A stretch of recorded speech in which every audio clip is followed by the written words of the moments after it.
Hello everyone, welcome back to our channel. In today's video, I'm gonna show you how to activate Robinhood Card. It's a very simple and easy process and I'm gonna guide you through how to do it. Let's get started. First of all, on your phone, launch the Robinhood app. Once you are in the app, make sure that you are logged in with your account. After you are logged in, you'll see this kind of interface in the app. Now, in order to activate the Robinhood Card, you can see this wallet icon over here. You can tap on it.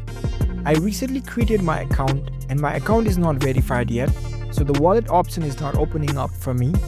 But if your account is verified, you will be able to access the wallet feature. Once you're in the wallet tab, if you scroll down, there you'll see have you received your card option. You can simply tap on it and choose the option no, and it will prompt you with the option to activate your card. You can select the option of activate.